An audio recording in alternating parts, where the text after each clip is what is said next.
Okay. We are back.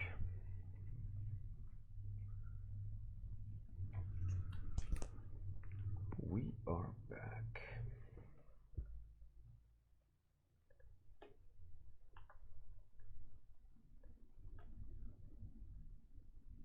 Oh, that's right.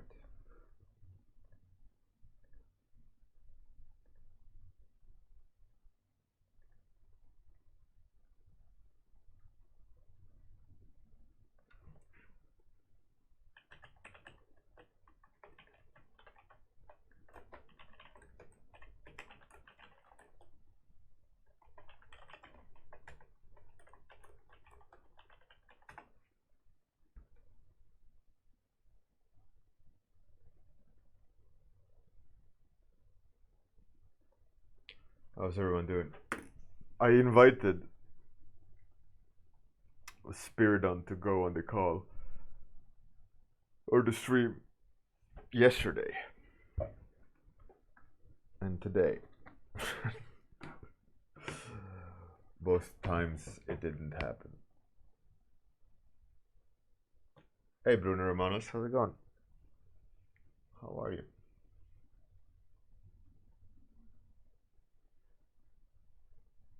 No one is feedback Fridaying, hashtagging, so there's nothing to talk about in terms of community art. People are not engaging. Even though there's so many people on the Discord. You're well, good. Ahoy, Cosmoverse, how's it going? How are thee?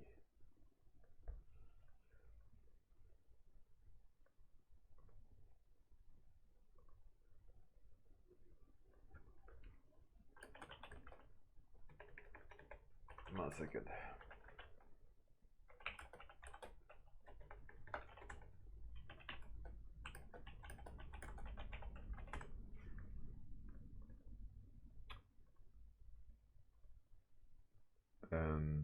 Hey Captain Boss, how's it going?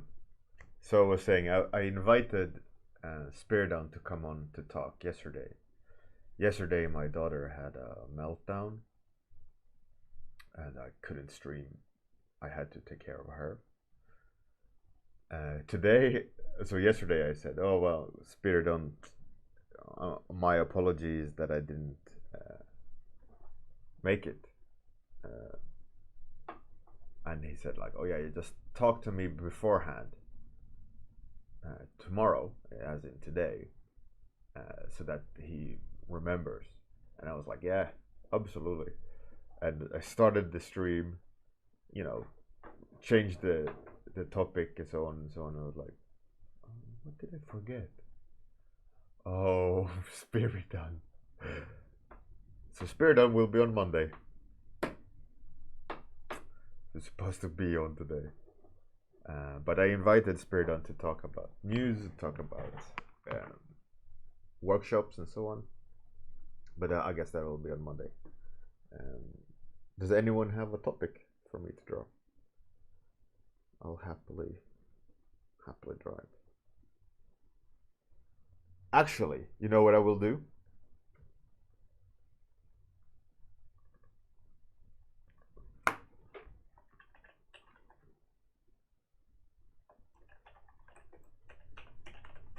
There you go. How about that topic? How about that topic?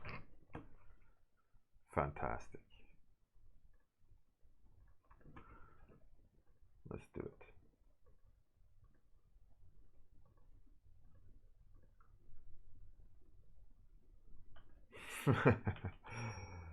Definitely is happening. Let's switch to this one today.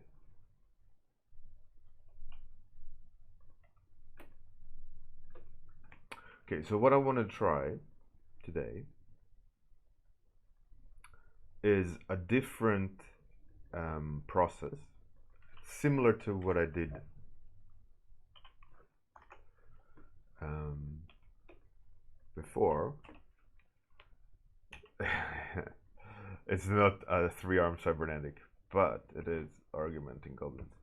I want to try a thing. I want to try sketching with the jitter brush, kind of like light only, but controlled and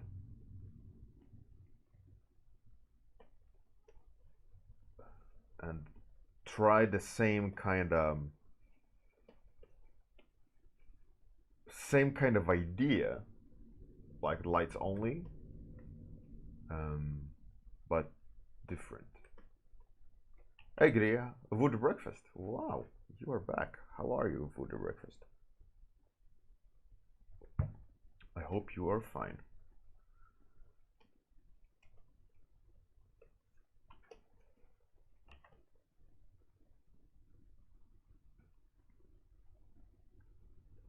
I was soul searching quite a lot yesterday, actually, about what I want to do, where I want to go in terms of career and so on. It's quite interesting because I was prompted by a guy I know who asked, like, where do you want to be in 5 to 10 years? And I thought about it and I was like, yeah, where do I want to be in 5 to 10 years? You know, it's not an easy it's definitely not an easy thing to know, right? I want to be here in 10 years.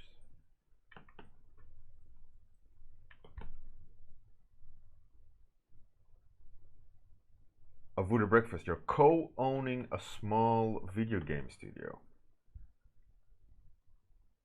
That is some baller move right there. Congratulations. That's cool. I'm very happy to hear. What's the first foray into the industry? Is it mobile? Is it indie PC? Is it more what's the goal? Indie PC. That's pretty cool. Let me guess. Genre. It is gonna be a horror game.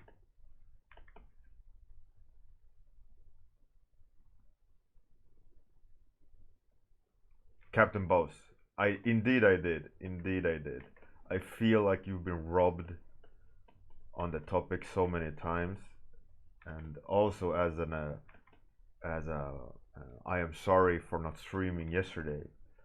I decided I'll do something fun.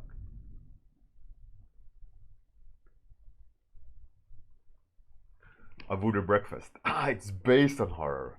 You see, I was close. All right, so based on horror, but it won't play like horror. Okay, so that means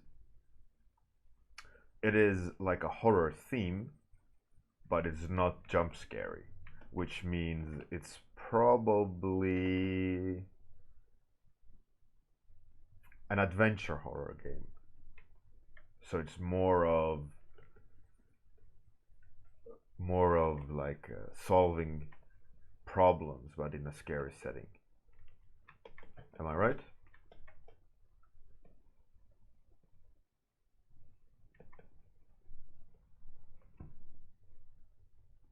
Lovecraftian. It's Lovecraftian horror adventure. No. Man, I was close. It was a good start, right? It was a good start. Almost had it. Not Lovecraftian? Ah. You did consider it. Oh, you see? I'm inside your mind.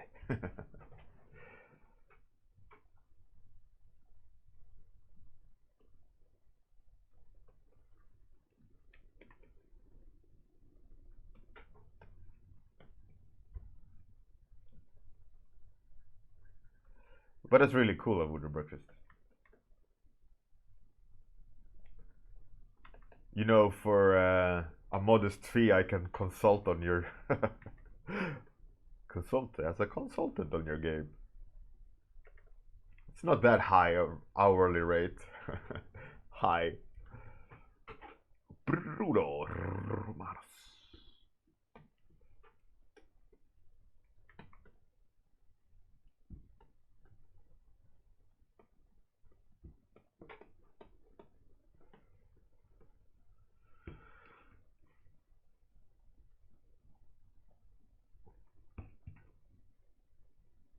A Voodoo breakfast. Vampires. Right. That's a okay. Now you don't want to spoil your secret sauce there. Keep it tight. I just wanted to play around. You know, indie PC. If it's indie PC, there's certain like sure bet categories, right? Um, it is also like the first uh, test as making your own game, and there's always a certain scope. There's always a certain genre. There's always a certain range you go to. Uh, Generally speaking, obviously, I'm not to put you down or anything, but there is a certain manageability. That's a word. Of how to deal with your first indie game.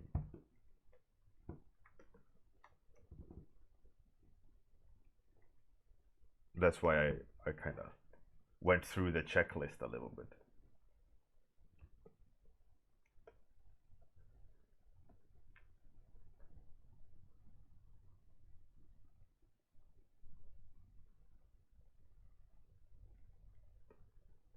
Yeah, almost saying there is about vampires is almost a bit. You almost spilled the beans there, you know.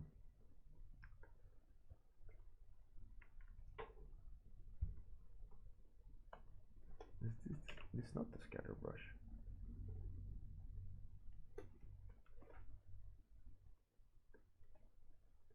I wonder if the jitter brush, if you use the jitter brush on a layer setting, that could be some cool results actually.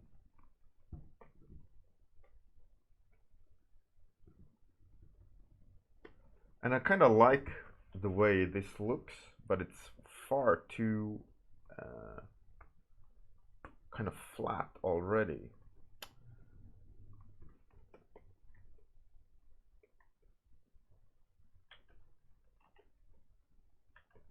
Hmm. I think my biggest problem here is I'm trying to control it a bit too much. But I also need selections. By the way, Levi Peterfi, the guy I talked about the other day on the stream, a friend of mine who's a great speed painter, he updated with some new art. Man, it's so much fun to look at his art. He does it so like creamy and textury and beautiful and juicy and everything, and it's like Granted, he works in movies, so he has that cinematic quality, like lighting quality. Where a movie has a certain play with light and shadows, and he just nails it, absolutely nails it, without um, like compromising the image itself.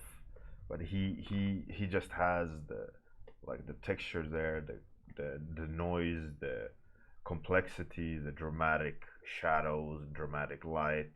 He just has it spot on, and it's so frustrating for me, because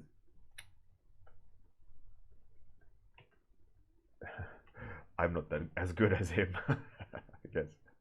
I guess that's where I wanted to get to. But what I no, but there is this thing, right, that everyone says, like, don't try to do everything in the beginning. Specialize at something and make it really, really strong. And that's why also when I do portfolio reviews, I ask them, so what do you want to be?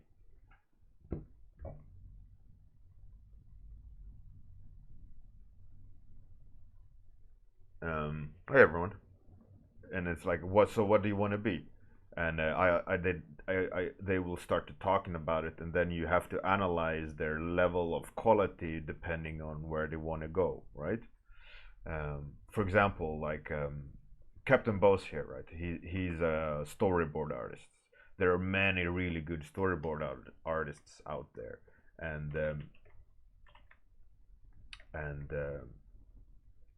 looking at their stuff, let's say an artist like Dan Milligan, which is a storyboard artist, uh, when he does his storyboards and camera angles and posing and framing and all these things, it's like, oh, spot on. Like, there's so much power, so much energy in his drawings and the way things look. And it's like, oh, okay, that's some next level stuff. I know Dan Milligan also can do character designs and production art. When you see his character designs and production arts, you can clearly see, okay, this is not his strong side, right? But he can do it. He understands the principles. He's a skilled artist over the years, so yeah, he has the skill set to understand how to do that, right? Because practice, right? Because he's drawn characters in many different poses. He has that down. He understands the principle of design. He can do all these things, right? But his bread and butter is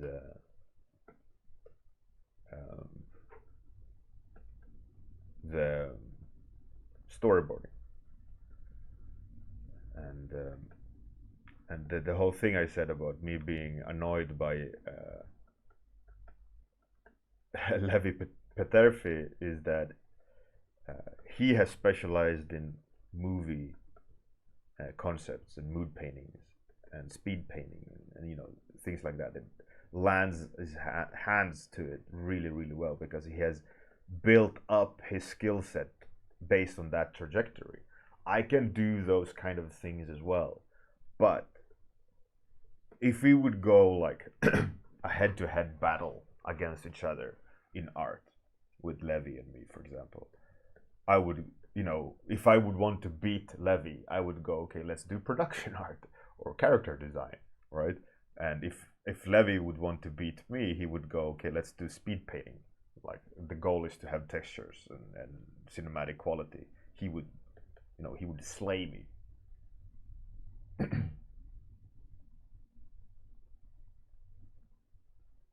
Captain Boast, yeah, absolutely, please do. Hey, Eternal Lady. What's up? Hello, lady, Eternal Lady. How's it going? Anyways, so my point being about this whole weird rant is that, like, you definitely have to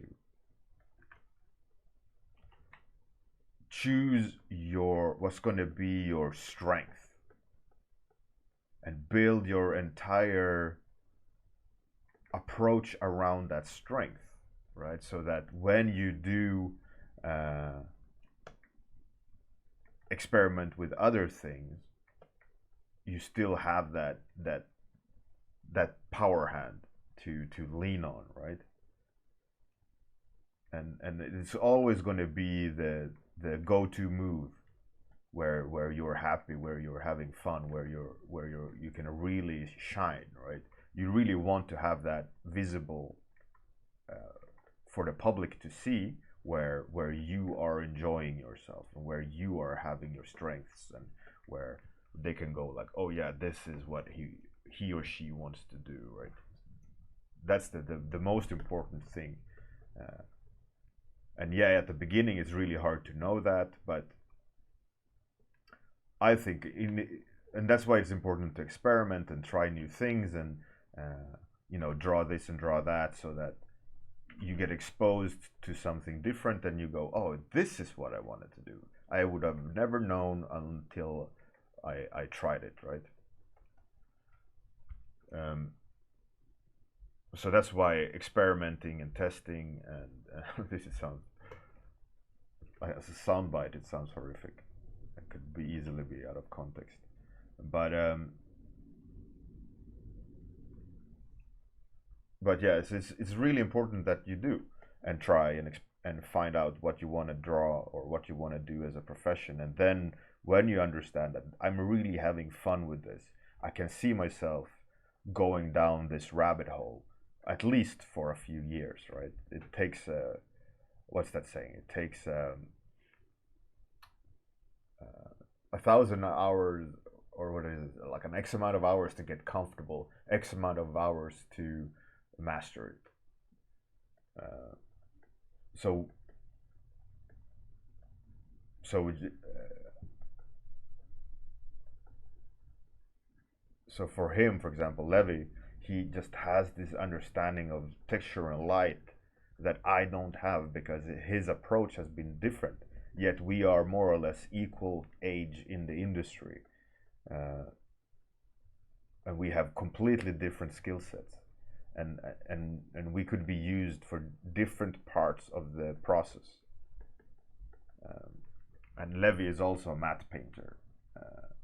I think he does that as a daily thing for movies. He's a matte painter by trade, I think, and a photographer and things like this. But it's very interesting to think about this, and I think it's a really, really important thing to to to to think about and ponder and decide on, because it is like the front room of who you are. So if you think about it this way, I try to think about it this way as well, and I'm not doing the best of a job at doing it, but here we go. If someone stumbles onto you online, they have no idea of what you've done or what you do or what you love and what you hate. First of all, where would they find you? Is it ArtStation only, or do you have a website or your Facebook profile? How would they find you? Just you, right? And when they found you, what have you presented to them, so that they will understand absolutely, without a doubt, who you are, what you enjoy, what you're thinking, what's your strength, how are you communicating with an absolute random person? And this random person might not even be in the industry, but has money or interest in collaborating or whatever, maybe not even an artist, but a director or whatever can happen will and has happened for many people constantly around the world, all the time. Viral or having your picture travel the internet you will never ever know who's looking. And it has happened to me many times where, like art directors for Disney and Neil Blomkamp and all these people, right? They see some image that you've done and they go, oh, hey, by the way, do you want to, let's get talking. And that's purely on the random acts of internet, right? And you have to really consider like the packet the packet of you that's on internet, and is it truly communicating what you love doing, or what your strengths are, or what you want to do, even as a beginner, because you never know who's looking. And if you don't know, at least start molding who you are. Then how are you expecting someone else to understand and figure out who and what you are, right?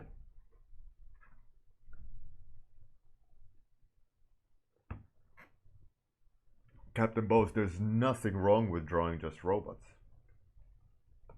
Absolutely not. But let's take that as an example. You love drawing robots. What kind of robots do you draw? And are you challenging yourself enough in terms of robots? You can draw a robot in 1,000 different ways. Then you can take a look at your own robots and go, am I doing my passion justice in terms of robots? Can I do these robots differently? You know, if some random person would stumble onto my 10 robots, what's the quality of them? You know, what am I communicating to them?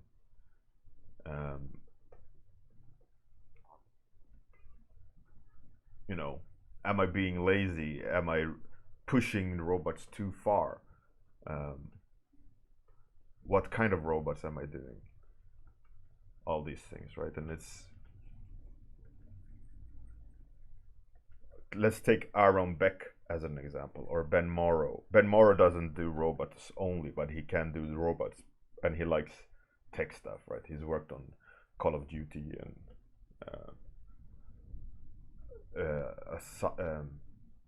what's that movie with Matt Damon? Elysium?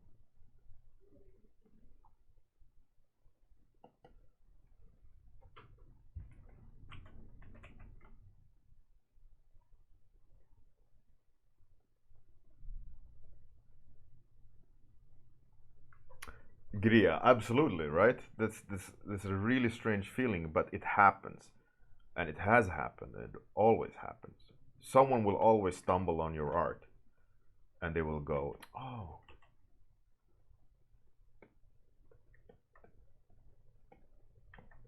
even as a beginner."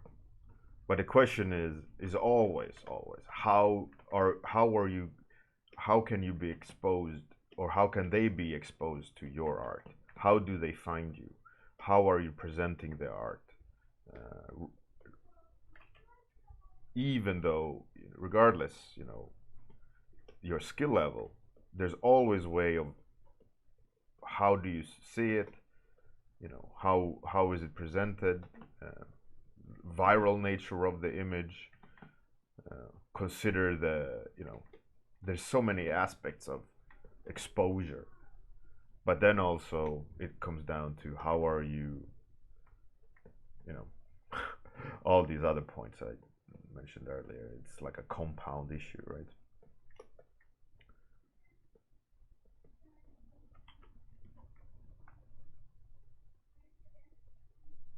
Bye, Cosmoverse.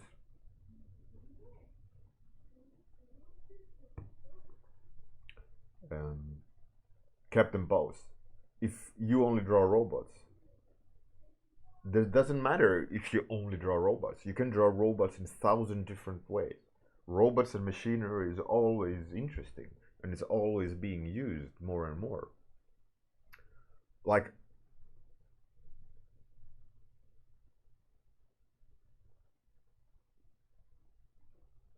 Captain Boss, that's not true. That's not true. If you only draw robots, you will have a solid understanding of technology, metal, texture, hard surface things, and then they can go, hey, listen, Captain Boss, you're great at doing robots. How about you design this spaceship? It's pretty close to a robot, so how about you doing it? You're okay. But if you love drawing robots and you draw robots all the time, They will never go like, hey, listen, I heard you're great at hard surfaces and technology. How about you draw a hyena for me? That leap will, you know, that leap will never happen. Or if it happens, your skill set is pointless, you know.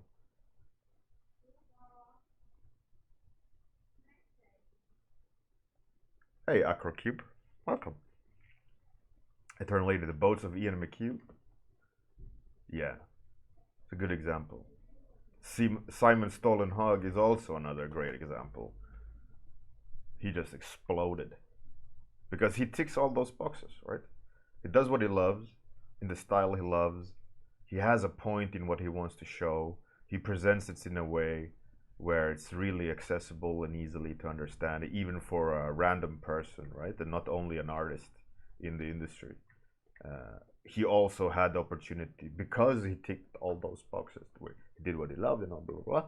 He also opened the door, because it's so strong, for viral exposure. And then it went everywhere on internet, and everyone and their mother have seen it, more or less.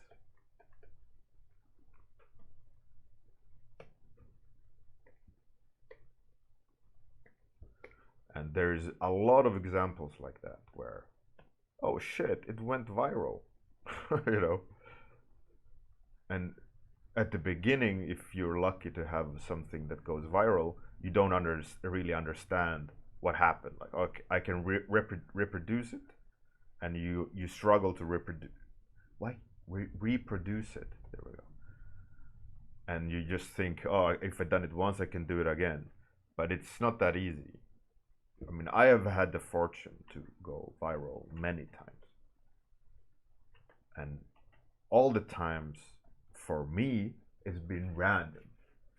But after the fact, I can kind of analyze the pictures and go, okay, I think I know why. You know, because they're uncomplicated, they're straightforward, they're unique, but you can grasp the idea instantly. Presented really well, and it's not an outlandish idea in that sense.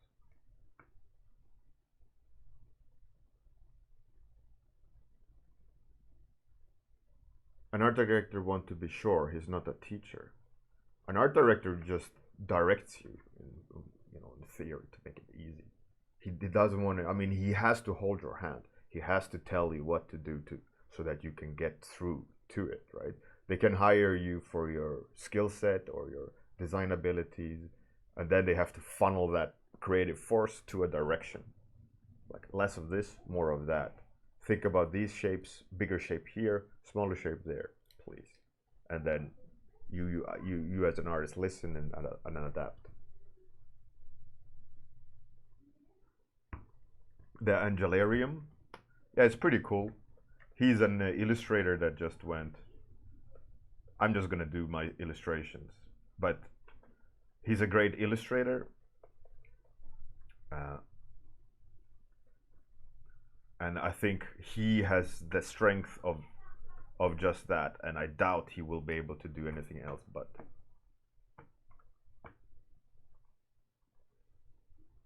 he has gone so far down the rabbit hole of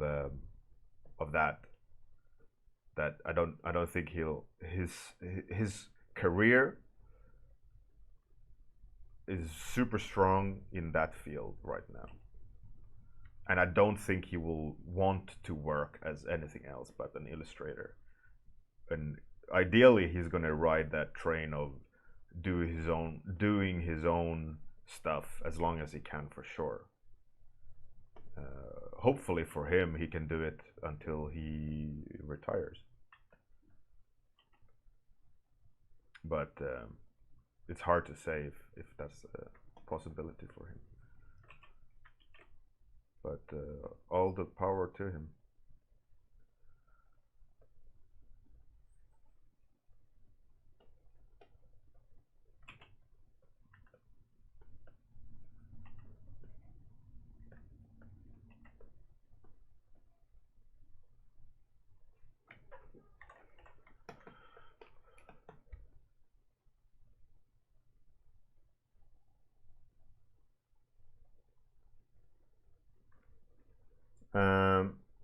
Captain Boss.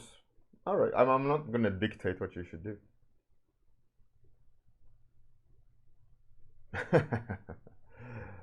No worries, Captain Boss.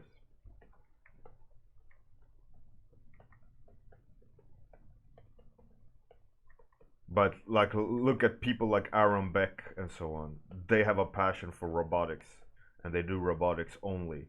And he's designed for movies and games and set a standard purely because he just loves robots and he does them in many different ways.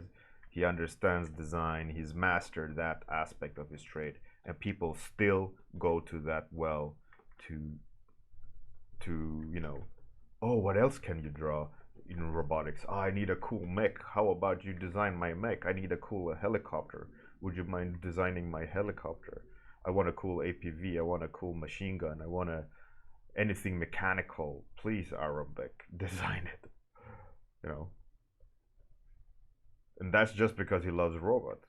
And all these doors have opened. Granted, not everyone is an Arabic, but there's plenty of people that only draw mechanical stuff or robotic stuff that has a long and fruitful career doing just that for movies and games. It's not impossible. It is extremely doable, and it is also not, we're talking about Captain Boss here, but it applies to anyone really. It's just a matter of really shining in that one strong hand, making sure that you get exposure, making sure that, like, let's say 70-30, you do majority of your effort into your strong hand, 30% of it is exploratory, supplemental practices and explorations of different subjects and styles, but you still, majority of your power should be in your strong hand. And that means that whatever makes you happy doing, you'll always be the strongest at, and then you can add and supplement and experiment to that.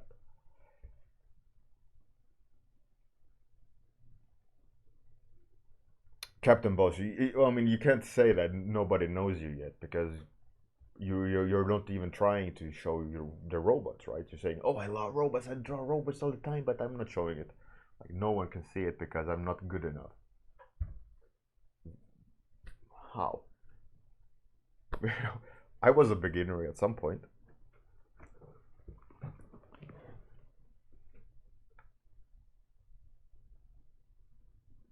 Gria, fantastic. Congratulations.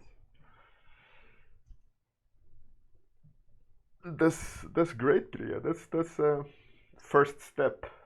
First step of a marathon. That's great. You go. You go, girl. Alright, so this is the topic, argumenting goblins.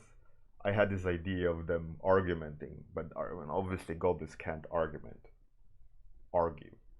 So they're punching each other.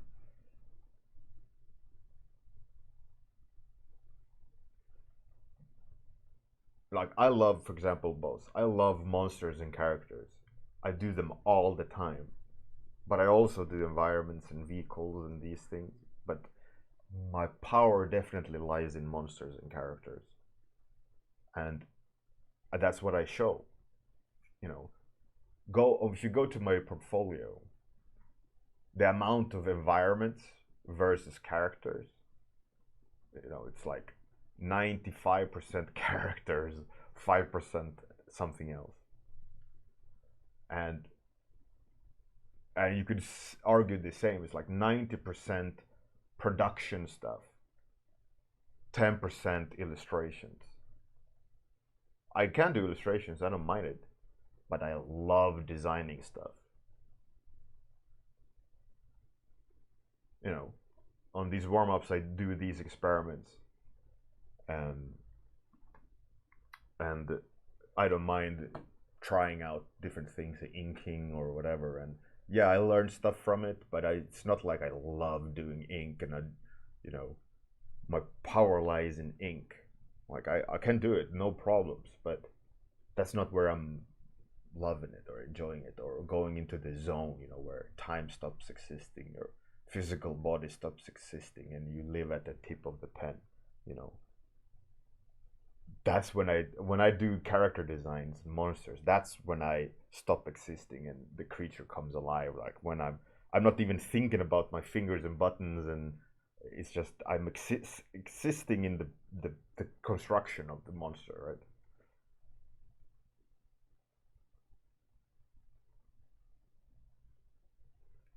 That's where you want to find that thing that makes you happy, which makes you go into the zone. Practice that and do that until you're super strong at it.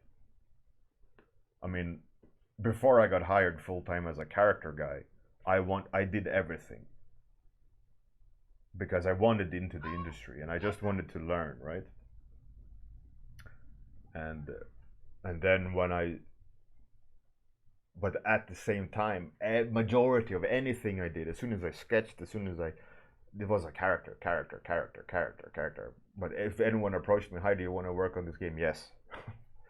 You're gonna be doing armor sets, okay. You're gonna do a prop, okay.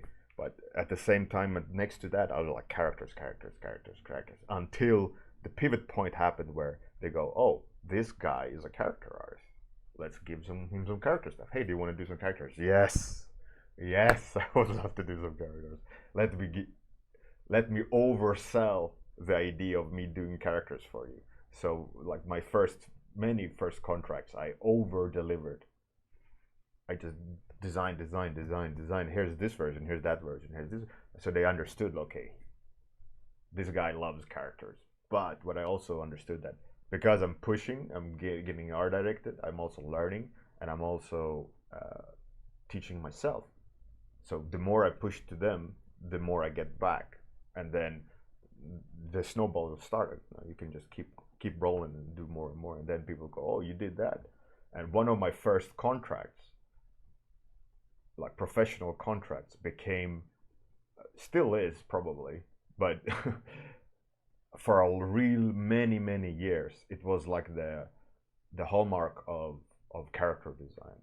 When I did my first art dump, like this is what I did for this project, and everyone in the industry that was also character designers were like, what the, how, you know, that's just because I had opportunity and I wanted to really deliver, and I really wanted to push that aspect and you know, up the game.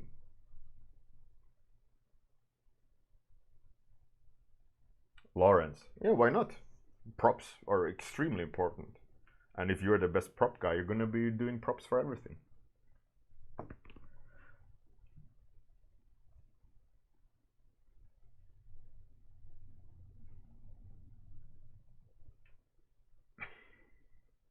Well, Captain Boss, you can do goblin driving robots.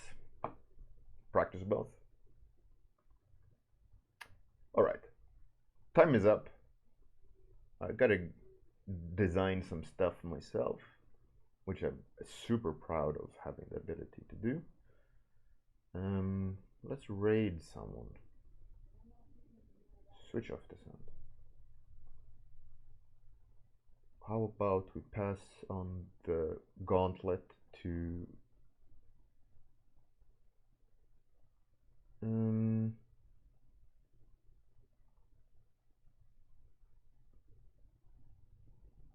Chloe?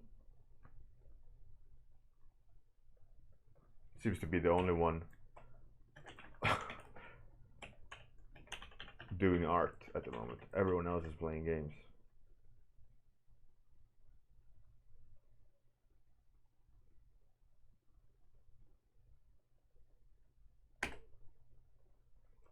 All right, we're gonna raid Chloe after the outro. She's a artist living in Denmark, I believe. Really cool with traditional art. Very calm and open and friendly. I'm most likely going to stream over the weekend. I say that every Friday, but I think it will happen. Have a great one. Otherwise, we see you on Monday with Spiridon on Monday. Interview with Spiridon. Get us a little community update. Have a great one, everyone, and good night if you're in that part of the world. Have a great day in this part of the world. Toodles.